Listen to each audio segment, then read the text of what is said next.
내가 기존에 받았던 연봉보다 깎아서 가게 될 확률이 높습니다. 실제로 그런 경우도 많이 있고요. 단점 보완해드렸고, 그리고 어떻게 되셨냐고요? 당연히 한 번에 합격하셨죠. 지금은 외국계 회사의 임원이십니다. 커리어는 계속돼야 된다. 테헤란루 소진 언니.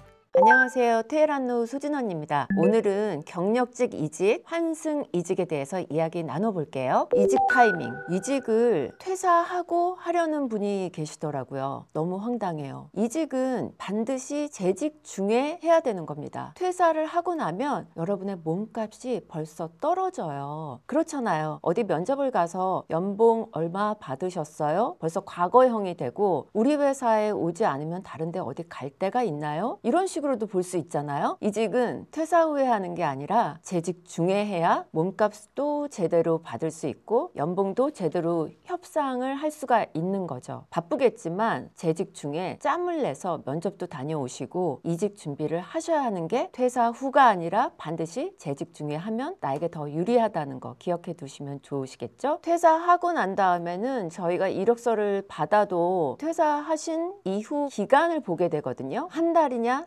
3개월이냐, 6개월이냐, 1년이냐에 따라서 몸값은 점점 떨어진다라고 생각하시면 돼요. 추천할 수 있는 회사들도 어떻게 보면 퀄리티가 조금 더 떨어질 수가 있죠. 왜 이 사람이 아직까지 다른 회사에 가지 못했을까? 이런 생각을 가장 먼저 하게 된단 말이에요. 혹시 어디 진행하신 데가 있나요? 라고 물어보면 네, 몇 군데 진행했는데 서류 탈락하거나 면접에서 탈락했습니다. 이런 얘기를 듣고 나면 이 사람을 추천하고 싶을까? 이런 생각도 들잖아요. 면접 온 회사에서도 마찬가지죠. 또 면접 가서도 그런 말씀 하시는 분들 계시더라고요. 네, 몇 군데 했는데 잘 안 돼서 쉬고 있습니다. 이런 말을 하는 거는 정말 피해야 될 말이죠. 자기 몸값을 깎아먹는 이야기입니다. 절대 하시면 안 돼요. 누가 다 다른 회사에서 떨어진 사람을 우리 회사에 뽑고 싶겠어요. 면접 시에 반드시 물어보는 질문이 있죠. 연봉 얼마 받고 계신가요? 반드시 나오는 질문이잖아요. 여기에 너무 순진하신 분들은 이렇게 대답하시는 분이 계세요. 세후 연봉이 얼마입니다. 라고요. 아니, 이 질문의 대답은요, 세후가 아니라 세전 연봉을 묻는 질문이에요. 나의 연봉은 세전 연봉을 말씀하시는 게 맞습니다. 연봉 계약서에도 보세요. 연봉 계약서도 보시면 세전 연봉 5천만 원 뭐 이런 식으로 나오잖아요. 세후 연봉이라고 안 나오잖아요. 그런데 왜 굳이 면접에 가서 세후 연봉을 말씀하시는 거예요? 그러면 내고할 때 별로 도움이 되지 않죠. 이 질문의 정답은 세전 연봉을 말씀하시는 거라는 거 꼭 기억해 두시면 좋겠죠. 이런 경우 많아요. 이직 확정됐다 라고 해서 너무 기뻐서 회사로 돌아가자마자 사직서를 던져버리는 경우 말이죠. 여러분도 그런 경험 혹시 있으신가요? 이러면 큰일 납니다. 정말이에요. 이런 케이스는 종종 있어요. 너무 기뻐서 회사에 가자마자 사직서 내고 저 이직합니다 라고 당당하게 말했는데 이직하려고 하는 회사에서 사정이 좋지 못해서 혹은 어떤 이유로 입사 취소를 하는 경우가 발생할 수 있거든요. 그렇게 되면 이분은 회사에 사직서를 냈기 때문에 이 회사에서는 그만두는 게 되는 경우고 저 회사에는 가지 못하는 이런 경우가 발생하는 경우가 있거든요. 이러면 어떻게 해요? 다시 죄송하지만 저 이 회사 그냥 다닐 수 없나요? 이렇게 할 수 없잖아요. 정말 큰일 납니다. 그래서 반드시 이직에 성공했다. 그렇다면 그 회사에 오퍼 레터라든가 연봉 계약서를 보내주실 수 있나요? 라고 반드시 물어보셔야 돼요. 그리고 연봉 계약서, 오퍼 레터에 사인을 하시고 반드시 이메일로 답신하시는 게 좋습니다. 이메일로 주고받는 게 좋으시죠. 그렇게 하면 확실해지니까요. 구두도 때에 따라서는 가능하다라고 하는데 아무래도 확실하게 하려면 이메일을 주고받거나 문서가 있는 게 더 확실하죠. 이직에 합격했다라고 해서 너무 서두르지 마시고요. 반드시 이직하려는 회사에서 오퍼레터나 연봉 계약서에 사인을 하고 퇴사 통보를 하시길 바라요. 이런 경우가 있을 수가 있죠. 보통 일잘러들한테 일어나는 현상이에요. 이직에 합격을 해서 회사에 저 이제 퇴사하겠습니다 라고 말씀을 드렸더니 회사 측에서 무슨 소리야? 안 돼. 왜? 깜짝 놀라시면서 붙잡는 경우가 있어요. 이건 그냥 단순히 액션이 아니라 리얼로 놓치고 싶지 많은 인재들한테 상사들이 인사팀에서 나오는 반응들이죠. 그럴 때 회사 측에서는 저 친구가 지금 이직하려고 하는 것 같습니다. 어떻게 하면 좋을까요? 사내에서 협의를 해서 이분을 꼭 붙잡아야 되겠다, 꼭 필요한 인재다라고 판단을 하신다면 회사 측에서 카운터 오퍼를 하십니다. 카운터 오퍼는 보통 지금 현재 받고 있는 연봉보다 살짝 높은 연봉을 제시를 하게 돼요. 이직하려고 하는 이유가 연봉 때문이었다라고 한다면 회사에서 다시 제안한 연봉을 보시고 이직하려고 하는 회사에서 제안한 오퍼보다 더 높다, 이런 경우에는 갈 필요가 없으시겠죠. 그냥 지금 회사에 있으면 되고요. 보통은 카운터 오퍼를 받고도 이직을 하는 경우가 많아요. 왜냐하면 이직하려고 하시는 분들이 단순히 연봉 때문이 아니라 어떤 그 회사의 조직 문화라든지 더 이상 여기서 성장의 기회가 없다라고 판단했기 때문에 이직을 하는 거거든요. 그런 경우에는 아무리 좋은 오퍼를 회사에서 제공을 한다고 하더라도 이직을 결심하는 경우가 많답니다. 회사에서 카운터 오퍼를 받은 경험이 있다면 댓글로 알려주세요. 이직 사유 이렇게 한 문장으로 정리하시면 가장 깔끔합니다. 기존 조직에서는 제가 할 수 있는 역량을 충분히 발휘했기 때문에 커리어의 성장을 위해서 도전하게 되었습니다. 이런 식으로 말씀하시면 굉장히 깔끔하죠. 혹은 제 커리어 목표와 아주 적절하게 잘 맞는 이직 기회가 나와서 이직을 생각하게 되었습니다 라고 말씀하셔도 아주 좋아요. 이렇게 딱 둘 중에 하나 선택하시면 좋을 것 같고요. 단 이직 사유를 말씀하실 때 기존 조직의 불평, 불만 그런 것들은 절대 말씀하시면 안 되겠죠. 퇴사 후 최적의 구직기간, 환승이 이직에 실패를 했다, 이런 난감한 경우가 발생할 수 있잖아요. 그러면 이미 퇴사를 하고 난 다음에 조바심이 나게 될 텐데요. 어느 정도 기간이 최적의 구직기간일까 궁금해 하시는 것 같아요. 최적의 구직기간은 3개월 이내입니다. 3개월 이내까지는 헤드헌터도 채용 담당자도 그럴 수 있겠구나 라고 생각을 해요. 그런데 6개월, 1년이 지나고 나면 이분의 단점을 찾기 시작합니다. 과연 이분이 왜 다른 회사에 이직을 하지 못했을까? 어디 지원하신 곳은 있나요? 이렇게 여쭤보게 되죠. 지원했던 적은 있나요? 잘 안 됐나요? 사유가 뭔가요? 따져 묻기 시작합니다. 그렇게 되면 이분은 다른 회사에서도 그렇게 매력적으로 보지 않는구나 라고 하면서 나를 깎아내리기 시작한다는 거죠. 그렇게 되면 이 회사에서 오라고 오퍼를 제시해도 연봉 협상에서 좋은 연봉을 가져가기가 쉽지 않아요. 어차피 다른 데 갈 데도 없는 것 같은데 이 정도만 줘도 될 것 같은데 이렇게 생각하신다는 거죠. 내가 기존에 받았던 연봉보다 깎아서 가게 될 확률이 높습니다. 실제로 그런 경우도 많이 있고요. 그렇지만 내가 구직 기간이 있었기 때문에, 공백 기간이 있었기 때문에 감안하고 그걸 받아들이고 입사하는 경우가 종종 발생되죠. 앞에도 말씀드렸지만 최적의 구직 기간은 3개월. 하지만 요즘같이 좀 경기가 안 좋다 그러면 조금 더 신중하게 찾아보는 것도 방법이 될 수 있을 것 같네요. 환승 이직에 실패했다, 재취업을 하고 싶다, 이직 자리를 다시 찾고 있다. 제 이력서 어디에 올려놔야 될까요? 궁금하지 않으세요? 헤드헌터, 채용 담당자, 인사 담당자, 기업에서 가장 많이 활용하는 채용 포탈 5가지 알려드릴게요. 사람인, 잡코리아, 링크드인, 원티드, 리멤버, 이 5군데에서 인재들을 가장 많이 찾습니다. 어디에 올려놓으면 좋을까요? 5군데 중에 다 올리세요. 성공적인 이직을 응원할게요. 스펙은 너무 좋은데 서류 탈락해, 면접만 가면 탈락해, 이런 경우들 있지 않으세요? 제가 얼마 전 코칭했던 팀장님이 바로 이런 경우였어요. 만년부장, 자기는 이제 임원으로 이직하고 싶은데 아무리 이력서를 넣어도 서류 탈락하거나 운이 좋아서 면접에 갔는데 면접에서 합격하지 못했다라고 하셔서 오셨거든요. 이력서만 보고는 저는 좀 의아했어요. 왜 이분이 잘 안 되시지? 스펙도 좋고 나무랄 게 없는데, 그랬는데 만나보니까 알겠더라고요. 답이 바로 나왔어요. 임원은 임원다워야 하고요, CEO는 CEO다워야 해요. 팀장님은 팀장님다우시죠. 근데 그런 다움이 없는 거예요. 자리가 사람을 맞는다라고 해서 보통 그 자리에 가면 그 자리에 맞는 사람이 된다라고 하는데요. 아니요, 그 얘기도 옛날 얘기인 것 같아요. 요즘은 그 자리에 가려면 먼저 갖춰야지 그 자리에 가게 가게 되는 것 같아요. 그 팀장님은 제가 봐도 정말 어떤 구석도 임원 다음 면모를 찾아볼 수가 없었어요. 스펙은 다음 임원감인데 너무 임원 같지가 않으신 거예요. 정말 딱 부장님 같았어요. 그래서 제가 몇 번의 코칭을 했죠. 이력서, 면접, 말하는 거,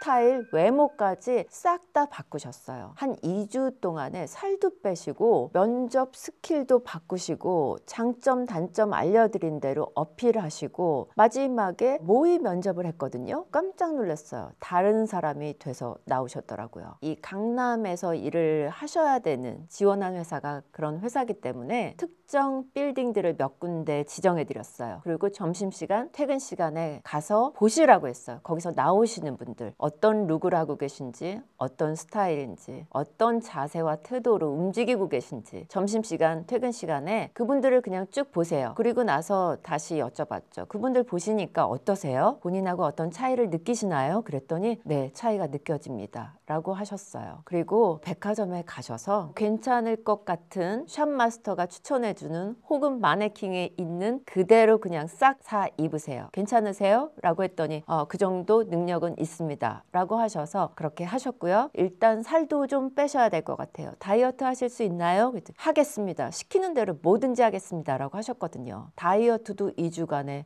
한 4kg, 5kg 정도 빠지셨어요. 다른 사람이 되셨어요. 저도 진짜 깜짝 놀랐거든요. 헤어도 매일 다니던 샵 말고요. 좀 좋은 샵에서 다시 한번 잘라보시는 거 어떠세요? 제안 드렸는데 그것도 수행해 내셨어요. 그러니 안 달라질 수가 있나요? 그리고 저랑 모의 면접하고 본인의 장점을 모르고 계시더라고요. 장점 말씀해드리고 단점 말씀해드렸죠. 본인도 이게 제 장점인지 몰랐어요 라고 하시더라고요. 전체적으로 이렇게 마켓과 비교해보면 저희는 잘 보이지만 자신의 장점이 이게 뭐 다른 사람도 다 갖고 있는 거 아니야? 이 정도라고 생각할 수 있어요. 그래서 제가 장점 알려드렸고 단점 보완해드렸고 그리고 어떻게 되셨냐고요? 당연히 한 번에 합격하셨죠. 지금은 외국계 회사의 임원이십니다. 혹시 여러분의 숨겨진 장점 궁금하시다면 댓글로 꼭 남겨주세요. 제가 찾아드릴게요. 커리어는 계속돼야 된다. 테헤란루 소진 언니. 오늘 환승이직에 대해서 이야기 나눠봤는데요. 어떠셨나요? 지금 환승이직에 대해서 고민하거나 궁금한 점이 있다면 댓글로 남겨주시면 친절하게 답변해 드릴게요. 유익하셨다면 좋아요, 구독, 댓글, 알림 설정까지 잊지 마시고요. 지금까지 테헤란루 소진원이었습니다.